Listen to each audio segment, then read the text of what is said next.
Today we're out here in the forest taking a look at the Jeep Cherokee. It really shouldn't be any surprise that this particular model has been a big winner for the Jeep brand because the Cherokee spans an incredible distance. There are 9 different trims spanning from the off-road oriented Trailhawk that we're taking a look at right here on up to the luxury Overland edition that is all new, that includes a real leather stitched dashboard and real wood trim, and of course the base Cherokee trims, which are some of the most affordable small crossovers in America. The front-end design of the Cherokee has been, shall we say, a little bit polarizing. We still have the traditional Jeep grille, although it is actually bent. There's a kink right here, and it folds over the front end of the vehicle. But that's not the reason that most people find this look just a little bit unusual. The big reason really seems to be the location of the headlamps, which are actually down here in the vehicle. This section is actually the turn signal, the daytime running lamp module, etc.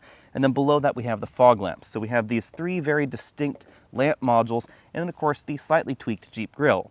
Since this model is the off-road Trailhawk edition, we have black bumpers, black side sills, and of course red tow hooks. At 182 inches long, the Cherokee is one of the largest entries in this particular segment. Something like a Nissan Rogue is a hair longer, but the Rogue does offer an optional 3rd row. We don't find that in the Jeep Cherokee.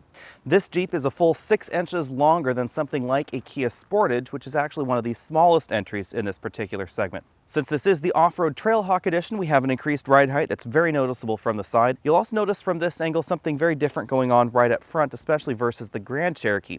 That's because the Grand Cherokee is a rear-wheel drive vehicle, so they were able to push that front tire further forward. And in the Jeep Cherokee, this is a front-wheel drive based vehicle, so the front tire actually has to be a little bit further back from the front of the vehicle in order for the engine and drivetrain to sit up front. Like we see in a variety of crossovers these days, there really isn't a very pronounced bumper on the rear end of the Cherokee. We do have a red tow hook right over here because we're in the Trailhawk model, well-integrated parking sensors, and twin exhaust tips, but this black section of the bumper only hangs out maybe about ½ an inch beyond the tailgate itself. The reason we see this particular design choice in a wide variety of crossovers is that they're trying to maximize the interior space for the overall exterior dimensions. The 4-cylinder and 6-cylinder naturally aspirated engine lineup under this hood is a little bit more traditional than a lot of the other crossovers we see these days. At this point, there is no turbo under this hood in America. Things start out with a 2.4-liter 4-cylinder engine that produces 184 horsepower and 171 pound-feet of torque. And then we have this engine right here, the optional 3.2-liter V6 engine. It produces 271 horsepower and 239 pound-feet of torque. Also somewhat unusual in this particular segment is that the 2.4-liter 4-cylinder engine is the standard engine in all 9 trims with one exception. If you get the all-wheel drive version of the Overland, then the V6 becomes standard. For everything else out there, you can actually choose 4-cylinder or V6 depending on whether you want the power or the improved fuel economy. The first all-wheel drive system is very similar to the other all-wheel drive systems in this particular segment. It uses an open differential up front, open differential in the back, and then a lockable center coupling. Then we get something very interesting. We get a vehicle with a 2-speed transfer case, even though we have a transverse engine up front. This is the only vehicle that I know of that offers this kind of system. In fact, there are actually 2 different transfer cases. There's one up front and one in the back, and it gives this vehicle a true low ratio mode, which no other vehicle in this segment has. Then we have the Trailhawk model that we're taking a look at right here, which adds a lockable rear differential to the mix, giving this unquestionably the most capable all-wheel drive system available in this segment. Unfortunately, there is a price to be paid for the off-road ability in the Cherokee, and that really is fuel economy, which ranges from 21 to 25 miles per gallon combined in the 2017 EPA cycle, depending on whether you get the front-wheel drive 2.4-liter model or the least efficient 3.2-liter all-wheel drive model. Thanks to the overall design of the Cherokee, the design of this vehicle's drivetrain, and in some ways the vehicle's curb weight, which does range from 3,655 pounds to a decidedly heavy 4,100 pounds in the top-end trims, you can actually tow far more in this vehicle than you would assume by its exterior size. You can actually tow 4,500 pounds in the top-end trims when you equip this with a V6 engine. That's a full 1,000 pounds more than you can tow in a Chevy Equinox. The Cherokee's driver's seat is easily one of the most comfortable in this segment, and this easily gets 10 out of 10 points. If you're looking for an option in this segment with a little bit more thigh support and a seat bottom cushion that's a little bit longer than some of the average entries in this segment, this is definitely something that you should look at. We also have a tilt telescopic steering column with a moderate range of motion, and this is one of the few vehicles in this segment that has a 4-way adjustable lumbar support. That makes it much easier for shorter and taller drivers to find an ideal driving position. It's worth noting, however, that although the driver's seat is powered, the front passenger seat in our Trailhawk model is not. Rear seat comfort is excellent in the Cherokee, although we have a little bit less legroom than some of the entries, likely because these front seats are very thickly padded, so they do take up a little bit of extra space that way. But I still have about 2 inches of legroom left there. Headroom is also generous. I have about 2 inches of headroom, and in an interesting twist, this is a 2-row vehicle where the second row seats actually slide forward and backward. That allows you to put cargo in the back that's a little bit larger while still having someone belted into place. That makes us a little bit more practical than some of the entries in this segment. If I scoot over to the middle seat, I have even more headroom going on, about 2.5 inches there, and then going all the way over to the right side of the vehicle where this front seat was adjusted for a 6'5" person, I have about 1.5 inches of legroom. In addition to sliding forward and backward, the rear seats also have a slight amount of recline. We pull this little webbing right here, and the rear seats move back by about 1 inch or so. It's not a very aggressive recline like we see in some of the options. Large center armrests with 2 cup holders, and the center seat belt actually comes out of the seat back itself, not out of the ceiling, which is something I prefer. The rear seats fold in a 60-40 folding fashion. It's a one-step movement with that webbing, and the seat back is nearly flat with the cargo area in the back. As I've frequently said, modern vehicle design really is a compromise between conflicting interests. In order to give the Cherokee the most off-road capability and, of course, a full-size spare tire, which you really need if you're going to go off-road, we have a cargo area that's decently smaller than a variety of the competitors. Even though the cargo area is a little bit smaller than a number of the competitors in this particular segment, I was still able to fit 5 of these 24-inch roller bags in the cargo area with the seat in the furthest rearward position. Now, if you move the seats in their furthest forward position, we were able to put 1 more bag in the back, but there's just not enough room for these 24-inch roller bags to sit in this direction, which would allow a few more in the vehicle. Now, one thing to know, of course, is that there's very little leg room left between the rear seats and the front seats if you do move those rear seats all the way forward. To help compensate for that a little bit, you could put a very small amount of cargo right there under the load floor with the spare tire. And of course, we have this very practical cargo organizer right here where you can snap on or off these grocery bag holders and then reposition them however you like. We have some small storage wells on either side of that spare tire as well. The Cherokee scores 7 out of 10 points in our exclusive Trunk Comfort Index. I really appreciate the full-size spare tire. The downside, of course, is that the cargo area liftover height is much higher than the other entries in this segment. So if you're struggling to put a large, heavy object into the back of your vehicle, it'll be a little bit trickier in the Cherokee than something like the RAV4. Taking a quick spin around the interior, we have height adjustable seat belts, height adjustable headrests, and we have Trailhawk embroidered right there on the front seat upholstery. A nice touch with this seat design is we have slightly more aggressive side bolstering than we find in some of the competition. That helps if you're off-roading. And again, as I said earlier, we have a slightly longer seat bottom cushion. The front doors are made from mostly soft touch plastics. All the areas where your elbow will hit from this upper section to this center insert and the armrest are soft touch. We have some imitation wood trim right here. And then we have a small storage cubby right behind the front speaker grille. The dashboard in this Trailhawk model is an imitation stitched dashboard. So you can see we have this seam right here that's been molded into the injection molded dashboard and then been after stitched with this red stitching. Now, if you get the top end Overland model, then you actually get a real leather dashboard, which is very unique in this segment. Moving below that, we have more hard touch plastics, and then we have an interestingly shaped glove compartment. This is a long slot shaped glove box, but it is a little bit narrow. I was able to fit a tablet computer and actually small laptops in there quite easily.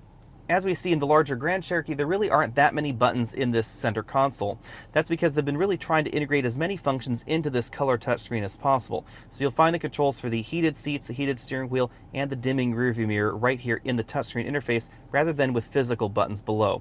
We do have a parking sense enable and disable button, a button for the hazard lights, and then you'll find buttons for the climate control down below this screen, although you can actually adjust the climate control system from the touchscreen as well. There's also a button down here to turn the touchscreen off if you find it distracting. We have a button to change the way the stability and traction control system behaves, and a button to enable or disable the auto start-stop system. You'll find that only in the V6 model at the moment.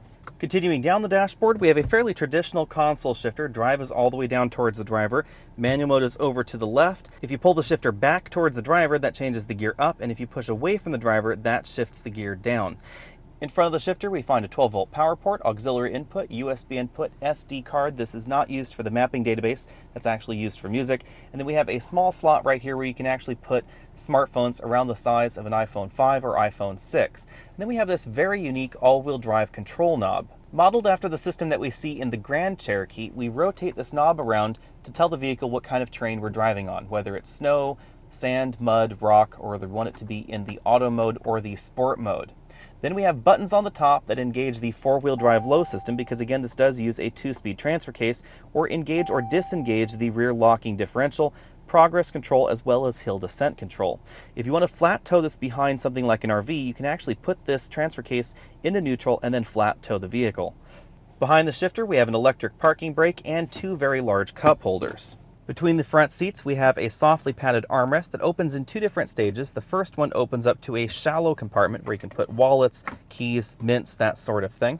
And then we can open the larger compartment below that, and that's actually where you'll find another USB input, 12-volt power outlet, and then coin holders, enough room to put wallets, cell phones, that sort of thing. The instrument cluster is reminiscent of what we see in other Chrysler and Jeep models. We have a large tachometer on the left, speedometer on the right, and then everything else is being delivered by this large 7-inch LCD between the 2 gauges. Now this LCD is not standard in the Cherokee, it is optional, but a large number of the models you'll see on dealer lots will have it. The steering wheel should be very familiar to you if you've driven any of FCA's other vehicles lately. This is used in a wide variety of them, from the Grand Cherokee to the Chrysler 300, etc. It's a near 3-spoke design, so we have this sort of split spoke right down here at the bottom. Cruise control controls on the right side, the controls for that multifunction display over here on the left. You'll also find dedicated phone hang-up, pickup, and voice recognition buttons right over here on this side of the steering wheel, and you'll find the volume up-down mode change buttons track forward-backward on the back of the steering wheel. Volume up-down on this side, track forward-backward on this side. In our acceleration tests, the Cherokee ran from 0 to 60 in 6.2 seconds with this V6 engine option. Ours is, of course, the Trailhawk model with all-wheel drive. All-wheel drive does add some extra weight to the vehicle, especially in this Trailhawk trim, so this is actually going to be probably the slowest V6 trim of the Cherokee, but this is still very, very quick for this particular segment. This transmission definitely has a lower first gear than most of the competition out there. Even though this is one of the heaviest vehicles in this segment, this is also one of the fastest. The added weight of the 2-speed transfer case, the locking rear differential in this vehicle, and just the overall structure of the Cherokee that's required in order to give this the off-road prowess that it has, all add up to making this vehicle relatively heavy, as I said earlier, and that affects the braking score. We ran from 60 to 0 in 135 feet, which is definitely on the long side of this scale. As you'd expect from the Jeep, the Cherokee trades some on-road ability for off-road ability, and therefore this suspension definitely has a little bit more float to it. We have a lot more body roll, a lot more lean, that sort of thing going on than the sportier entries in the segment. This is not going to be a Mazda CX-5. On the other hand, this feels just about as competent as the average edition of the RAV4. The Cherokee also excels when it comes to delivering a polished ride. Whether you're out on the highway, out on winding roads like this, or out on rough terrain, this suspension soaks up bumps very, very well. Of course, you'd expect that in an off-road focused vehicle, because you don't want to have your teeth jarred out of your head if you're going along a gravel road. When it comes to cabin noise, the Trailhawk version of the Cherokee is the loudest at 50 miles an hour. That's largely down to the tire selection on this vehicle that's a little bit more off-road focused than the average version of the Cherokee. When it comes to fuel economy, the 4-cylinder versions of the Cherokee get a C+. Again, keep in mind that the Cherokee is fairly heavy in this segment, because even the 4-cylinder models can be had in very off-road capable editions. The V6, however, gets a B-. It's actually a little bit higher, because for high horsepower vehicles in this segment, this actually does fairly well. Even though the V6 Trailhawk model that we're testing is the heaviest and least efficient Cherokee available, this still scored just about the same as the turbocharged Kia Sportage with all-wheel drive, and the Sportage is actually a little bit slower than this. When it comes to off-roading, there are a wide variety of different things you need to keep in mind when comparing one vehicle to another. And the four-wheel drive system or all-wheel drive system's capability is just one of them. So when you're taking a look at this and comparing this to something like a Grand Cherokee or a Wrangler, this may have a very, very capable four-wheel drive or all-wheel drive system, but especially the turning radius is not going to be quite as advantageous as we're seeing right here. The turning radius that we have in the Cherokee means that we occasionally find ourselves needing to back out of situations that if, for instance, we were in a Wrangler, we wouldn't have to back out of. However, this can go places you just couldn't go in a RAV4. The important thing to remember about the Cherokee's all-wheel drive system is that even though this is a full-time all-wheel drive system, it can bind when you have this in four-wheel low, especially with the rear locker on. And that is because even though this is a full-time system, very much like we see in the RAV4, CRV, etc., there are some major fundamental design differences between this and those systems. The first one is this center coupling can completely lock. And that means that when you are in this four-low with rear locker on, the drivetrain is essentially functioning just like a part-time four-wheel drive system in four-low. So you should never use that on dry pavement. You should only be using that on loose surfaces like we're on here, or if you're really stuck in the snow, something along those lines. When the going gets tough, the difference between this system and those other systems is very, very obvious, because since this actually has a real locking differential in the rear, this can actually put 100% of engine power to a single rear wheel if the system needs to. And that's not something that the other systems in this segment can do. Now, interestingly enough, the front differential remains open. There's no locking ability on the front differential, so it does rely on the brake actuated traction control to try and apportion torque across that front axle. But it's not relying on the brake-based system in order to transfer power front to rear or across the rear in this Trailhawk model. The crawl control systems in the Cherokee operate very, very similarly to what we see in the Grand Cherokee. These are among the smoothest in the industry, much smoother than anything that you see in, for instance, the Tacoma or the 4Runner from Toyota. Those systems are very jerky when using the downhill speed control systems. Right now we have hill descent control, and as you can see, it is very smooth. There's no jerking back and forth like we see in the Toyota systems. We use the gear shift to actually change the way the system is operating. So 0.6 miles an hour is the slowest. We use the gear shift in the gear shift up-down fashion in order to try and increase or decrease the speed of the system. So now it's at its fastest setting of 5.6 miles an hour. The same basic functionality applies to the progress control, which is now set for 5.6 miles an hour. It's giving us a very smooth speed as we go up this hill. Of course, as I'm sure many of you realize, the fancy all-wheel drive system on this Cherokee really isn't required for this particular road surface. We can just leave this in the regular old auto mode, and this is very confident driving up the hill. The confident feel of the all-wheel drive system really is the biggest difference between this and the other systems available in this segment. The Cherokee feels very confident out on any kind of surface. For 2017, Jeep has priced the Cherokee very aggressively. It starts at $23,595. However, you do need to keep in mind that that model does not have air conditioning. That is kind of an interesting omission in this particular category.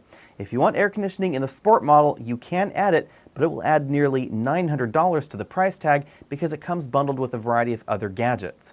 Aside from not having standard air conditioning, the Sport model is fairly well equipped. It does come with that standard 5-inch infotainment system. It also has trailer sway control, which is a feature you don't find in many entries in this particular segment, and an automatic transmission. Of course, in my area of the country, it's hard to find a base sport trim of the Cherokee, because most shoppers seem to consider the Latitude the real base of the Cherokee.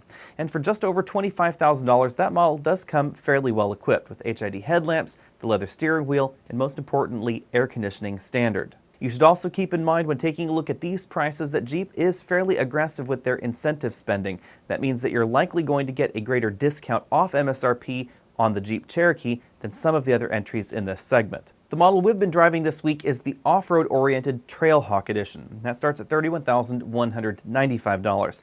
That gives you the unique locking rear differential, the unique all-wheel drive system with a 2-speed transfer case, skid plates, hill descent control, hill ascent control, the off-road suspension with increased ride height, more off-road oriented tires, and tow hooks. There also are a few cosmetic changes to help differentiate it from the less off-road capable models. New for 2017 is an L Plus package that you can add to the Trailhawk model that gives you many of the same features that you see in the limited trim of the Cherokee in the off-road capable model. The other model that's unique to the Cherokee is the brand new Overland Trim. Very much like we see in the Grand Cherokee, the Overland Trim gives you an additional set of luxury features that you don't find in the limited trim, like a full leather dashboard. We also have Napa leather seats instead of standard leather seats. The 3.2-liter V6 engine becomes standard, and all the gadgets and goodies that were optional on the Limited become standard on the Overland. Although the Overland is one of the most expensive entries in this particular segment, it's also going to be the only one that gives you a leather dashboard and real wood trim. In addition to that, Jeep tweaks the exterior by making all those black portions of the vehicle that you saw when we were taking a look at the exterior. They make those all match the body color. So if you get a red car, the front bumper, the rear bumper, and all the panels and trim bits around the vehicle are all going to be red as well. For 2017, Toyota has done something very interesting with the RAV4 and a number of their other models. They are now including their active safety package, which includes radar adaptive cruise control, lane departure warning, lane departure mitigation, autonomous braking, and pedestrian detection as standard equipment. That means for $24,910, you can get a RAV4 with radar adaptive cruise control and all those other gadgets and goodies. The standard safety equipment that we find in the 2017 RAV4 has a big effect on the relative value proposition for the RAV4 compared to the Cherokee.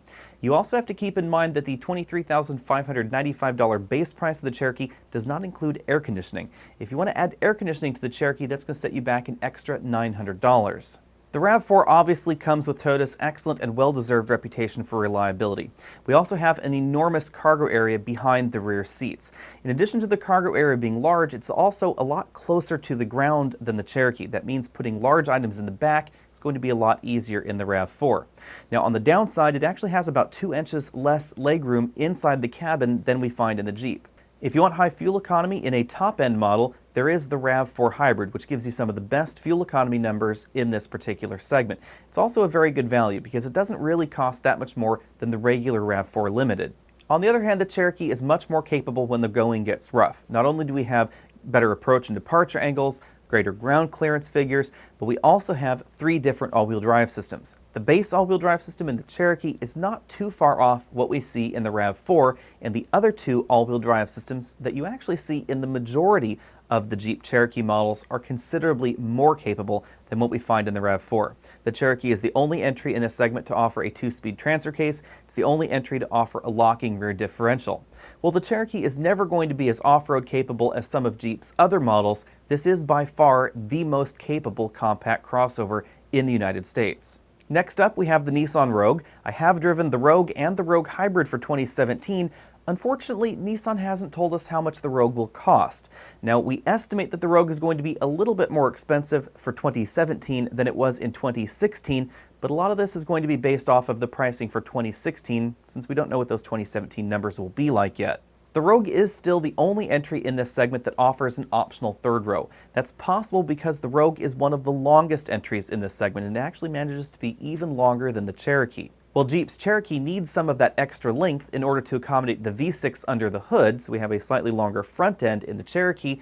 In the Rogue, it all goes to the back end to give you a larger cargo area and the optional mother-in-law third row. The main selling points for the Rogue are high fuel economy, the brand new optional hybrid system, and the fact that it is just very comfortable and easy to live with. Nissan has been very aggressive with their pricing. It is one of the least expensive entries in 2016, and I expect the 2017 to really hold the line in terms of pricing. Although the all-wheel drive system in the Rogue is not as capable as the top 2 all-wheel drive systems we find in the Jeep, it's fairly comparable to the base all-wheel drive system that you'll find in the Cherokee Sport. The hybrid all-wheel drive system is also unique in this segment because unlike the Toyota system, it actually uses a mechanical all-wheel drive system, so the hybrid Rogue is actually going to be much more off-road capable than a hybrid RAV4, although neither of those models is going to be as off-road capable as the Jeep. When it comes to performance, there is no high horsepower engine option in the Rogue like we do find in the Cherokee, and that means that if you want something that goes a little bit faster 0 to 60, the Cherokee is definitely going to be the option, even though it is a little bit heavier. In fact, the Cherokee is one of the fastest entries 0 to 60 if you get the optional 3.2-liter V6. It's not hard to see why the CR-V is a popular crossover. It's big, it's comfortable, it gets high fuel economy, and it's very well priced. At $23,845 starting, it actually beats a comparable Jeep Cherokee in terms of feature content for the dollar. On the downside, there have been a few complaints about this generation of the CR-V. Its all-wheel drive system is probably one of the least capable in this particular segment, aside from the RAV4 Hybrid, and they've traded an awful lot of smoothness and the all-wheel drive capability in order to get high fuel economy. On the flip side, of course, the CR-V is going to be one of the most economical vehicles to drive. It's also going to be one of the most reliable. Although the CR-V is a better value in lower-end trims, by the time you get up to the mid-range or upper-end trims, the Cherokee actually ends up being a slightly better buy. And of course, as I said earlier, you're likely going to get a better deal on the Cherokee at the dealer. You can get more off the MSRP than you will at the Honda dealer. The Escape isn't necessarily one of the newest entries in this particular segment. However, Ford has done their best to try and keep it as fresh as possible, like they've inserted the new Sync 3 infotainment system on the inside, and they've given the exterior a little bit of a tweak over time. As we see with the Jeep Cherokee, there are a wide variety of different trims and options available in the Escape, and there are also a wide variety of engines to choose from. In fact, there are actually more engines to choose from in the Escape than any of the other entries in this segment. The Escape is one of the best handling options in this segment. However, you need to keep in mind that the tire size changes drastically from the bottom-end model to the top-end model, and the rest of the models fit somewhere in between. So the actual handling figure really does depend on which trim level of the Escape that you get. Ford offers a variety of different luxury options in the Escape, but nothing comes close to the Overland edition of the Cherokee. They also don't have any corollary to the Trailhawk, and of course the average Escape is going to be much less off-road capable than the average Cherokee. Last up, we have the Subaru Forester. It's interesting in this segment because it's the only model with standard all-wheel drive. At $22,595, that means it's significantly less expensive than a comparable Cherokee. Of course, in the Forester, you do get a manual transmission, not an automatic transmission for that low base price. But even adding an automatic transmission is still going to be less expensive than equipping a Cherokee with air conditioning. Subaru has a well-deserved reputation for creating rugged all-wheel drive vehicles, but the definition of off-road for Subaru and off-road for Jeep are actually a little bit different, because you won't find locking rear differentials or even a manually locking center coupling in the Forester. Although the approach, departure, breakover, and ground clearance numbers in the Forester are very good for this segment, it's not as off-road capable as the Cherokee. The primary reason for that is the design of the all-wheel drive system. The all-wheel drive system in the Subaru is actually very similar to what you find in the CR-V, the RAV4, or the Ford Escape. It uses a multi-plate clutch pack to try and direct power from the front to the rear of the vehicle. Under normal operating conditions, it's sending about 60% to the front, perhaps about 40% to the rear. Now, unlike some of the slip and grip systems, the Subaru system is always trying to send some power to the rear in order to improve traction on icy or snowy surfaces. However, the Subaru does not really have a full lock mode for that center coupling like you do find in some of the other crossovers in this segment or in the Jeep Cherokee. If you have X mode engaged in your Subaru Forester, it's still allowing some slip for that center coupling. If you fully lock the steering wheel one direction or the other, the steering doesn't get that same binding feel that you get in four-wheel drive pickup trucks or traditional four-wheel drive SUVs. But you definitely get that in the Cherokee, and that's a sign that that center coupling is actually permanently locked. That makes the Jeep system much more capable if you're trying to operate in situations like deep sand, deep mud, etc. Then we have the next step up in the Jeep all-wheel drive systems, where we have the 2-speed transfer case to give you a lower final drive ratio for climbing up steeper inclines, and we also have the available locking rear differential. If you lock the rear differential in the Cherokee, you can send nearly 100% of engine power to a single rear wheel without involving the ABS system. The reality, of course, is that the Subaru all-wheel drive system is just as capable as 99% of shoppers in this segment need. And the ground clearance that we find in the Forester is probably going to be a bigger selling point over something like a RAV4 and CR-V. My top overall pick in this segment continues to be the 2017 Kia Sportage, and my top family pick in this segment continues to be the new 2017 Nissan Rogue. You can find videos on my channel of those two models.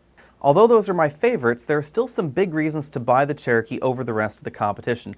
Obviously, we have the off-road capability. Nothing comes anywhere close to the Cherokee. We also have the luxury ability of the Cherokee, because that new Overland model is quite unique in this segment, and even the Limited has some strong selling points with it. Performance is another reason, because we have that 3.2-liter V6 engine and the 9-speed automatic transmission. Although a lot of people are upset about the way the 9-speed automatic shifts, it unquestionably has a positive impact on performance, and the Cherokee is one of the quickest 0 to 60. Towing capacity in the V6 Cherokee is more than double the average entry in this particular segment.